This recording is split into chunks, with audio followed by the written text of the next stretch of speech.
እዚ ድምፂ ቤት ኢየሱስ ዓለም ለኻዊ ኣገልግሎት እዩ።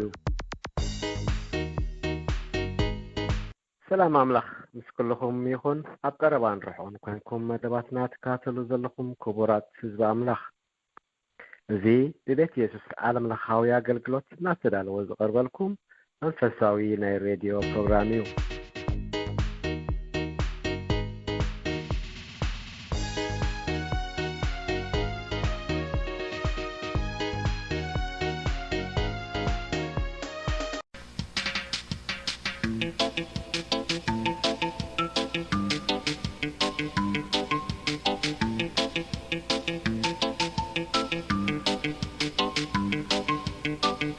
ሰላም ጎይታናን መድሓኒናን ኢየሱስ ክርስቶስ ምስ ኩላሃትኩም ይኹን።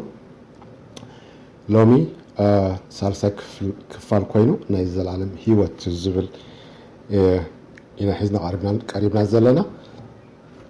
ንሱ ከዓ ከምዚ ይብል፣ ሓደ ሰብ ኣብ ህይወቱ ክውስኖ ዝግባእ ውሳኔ እንተሎ እቲ ዝዓበየ ውሳኔ ኣብ ህይወቱ ንጎይታና ኢየሱስ ክርስቶስ ከም ናይ ብሕቲ መድሓኒ ገይሩ ምቕባል እዩ።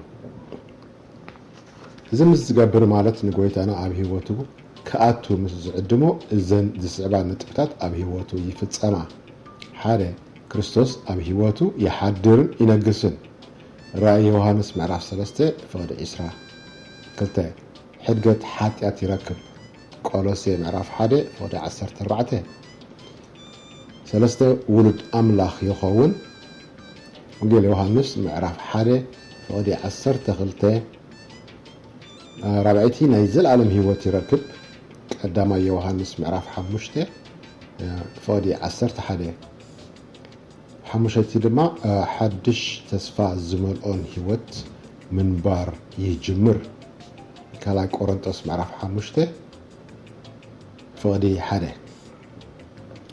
እዘን ኣብ ላዕሊ ዝረኣናየን 5 ነጥብታት በብሓደ ተንቲና ክንሪአን ከለና ተቐዳመይቲ ክርስቶስ ኣብ ህይወቱ ይሓድርን ይነግስን ክንብል ከለና እንታይ ማለት እዩ? ምንጋስ ክርስቶስ ጎይታና ብቃሉ ከምዚ ይብለና፣ እንሆ ኣብ ደገ ቤት ደው ኢለ ኳሕኳሕ የብል ኣለኹ፣ ሓደ እኳ ድምፀይ ሰሚዖ ማዕፆ እንተኸፈተለይ ናብኡ ከኣቱ ንሱ ከዓ ክሓድር እየ፣ ንሱ እውን ምሳይ ይብለና ኣብ ራእይ ዮሃንስ ምዕራፍ 3 ፍቕዲ 20። እቲ ደገ ቤት ደገ ህይወትና እዩ ወይ ከዓ ልብና እዩ። ኣፍ ደገ ልብና ንኸፍተሉ ማለት ብጸሎት ልብና ንኸፍተሉ ማለትና እዩ። ጎይታ ንዓ ኣብ ህይወተይ ንገስ ንብሎ ምፍቃድና ንገልጽ ኣለና። ሓጢኣተይ ይቕረ በለለይ ክንብሎ ከለና እዚ እውን ምኽፋትና እዩ ዘመልክት።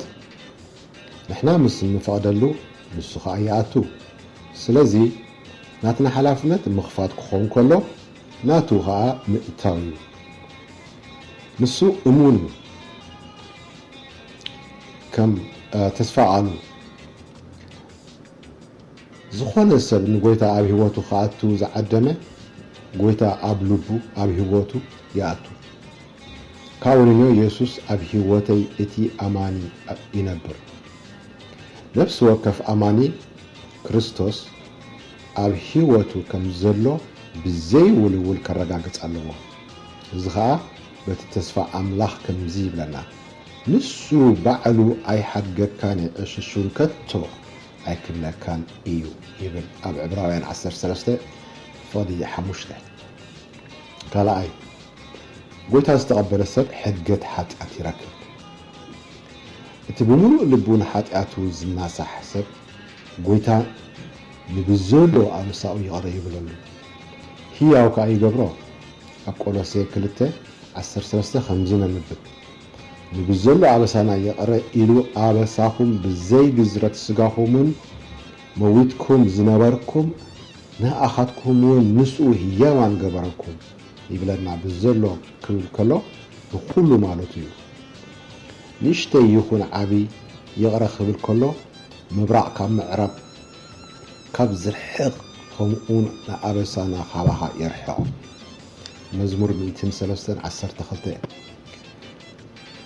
ንጉስ ሕዝቅያስ እቲ ዓብይ ምረቱ ሰላሙን ከም ዝኾነ ምስ ተረድአ ከምኡ ድማ ሕድገት ሓጢኣት ምስ ረኸበ ብተወሳኺ ከዓ ንነፍሱ ዘፍቅር ካብ ጉድጓድ ጥፍኣት ዘናግፍ ኣምላኽ ምስ ረኸበ ከምዚ በለ እንሆ እዚ ዓብዪ ምረት ንሰላም ኣይኮነ ንስኻ ንኩሉ ሓጢኣተይ ናብ ምድሪ ዝባንካ ደርቢኻዮ ኢኻ እሞ ነፍሰይ ኣፍቂርካ ካብ ጉድጓድ ጥፍኣት ኣናገፍካያ ትንቢት ኢሳያስ 38:17 እግዚአብሔር ከምቲ ንሕዝቅያስ ዝገበረ ከምኡ ድማ ነቲ ናብኡ ዝመጽእ ዘበለ ኩሉ ዓብዪ ምሕረት ንሰላም ይገብሮ ንሓጢኣት ከዓ ድሕሪ ዝባኑ ይድርብዮ ንነፍስና ከዓ የፍቅራ ከምኡ ድማ ካብ ጉድጓድ ጥፍኣት የናግፋ ኣምላኽ ዝርሕርሕ ኣምላኽ እዩ ንኣበሳና ትሕቲ እግሩ ይረግጾ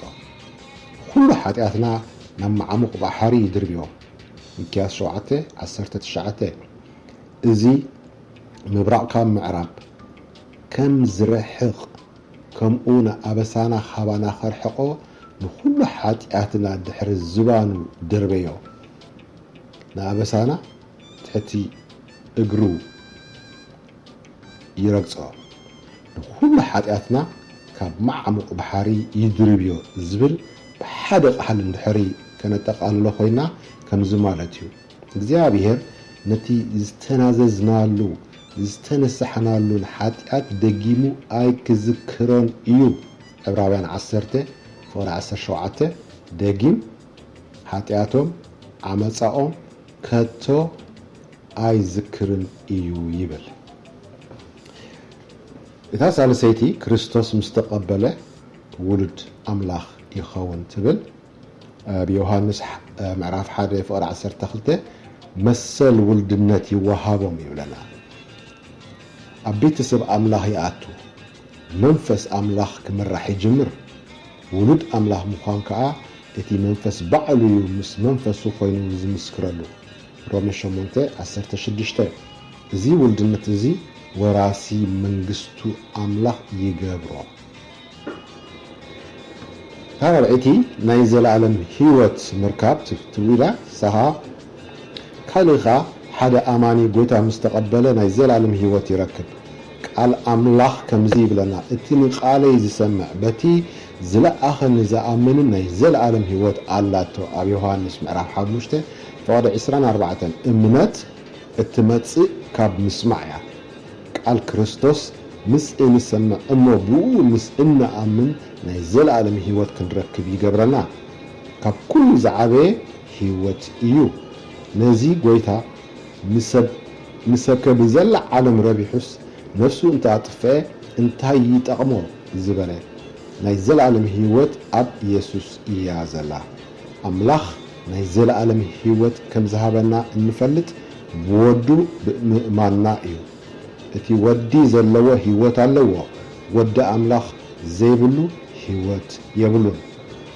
ቀዳማይ ዮሐንስ ምዕራፍ 5:12 እታ 5 ናይ መጨረሻን ከዓ ሓድሽ ህይወት ምልምማድ ትብል ነፍሲ ወከፍ ሓድሽ ኣማኒ ወይ ከዓ ናይ ዘለዓለም ህይወት ዝረኸበ ብሓድሽ ተስፋ ዝመልኦ ህይወት ምንባር ይጀምር ቃል ኣምላኽ ከምዚ ይብለና ስለዚ ሓደ እኳ ብክርስቶስ እንተኣልዩ ንሱ ሓድሽ ፍጥረት እዩ እቲ ብሉይ ሓሊፉ እንሆ ሁሉ ሓድሽ ኮይኑ ካልኣይ ቆሮንጦስ ምዕራፍ 5:17 ምጽላይ ንጅምር መጽሓፍ ቅዱስ ምንባብ ንጅምር ምስ ክርስቲያናት ኣሕዋት ምርኻብ ንጅምር ቤተ ጸሎት ምኻድ ነዘውትር ኣተሓሳስባና ይቕየር ብርቱዕ ኣምላኻዊ ፍቕሪ ይሓድረና ነቶም ካብ መገዲ ኣምላኽ ወፂኡ ዝነበሩ ንሓልየሎም ስሊኦም ንግደስ ጾር ይሓድረና እቲ ንሕና ዝረኸብናዮ ሓድሽ ህይወት ክረኽቡ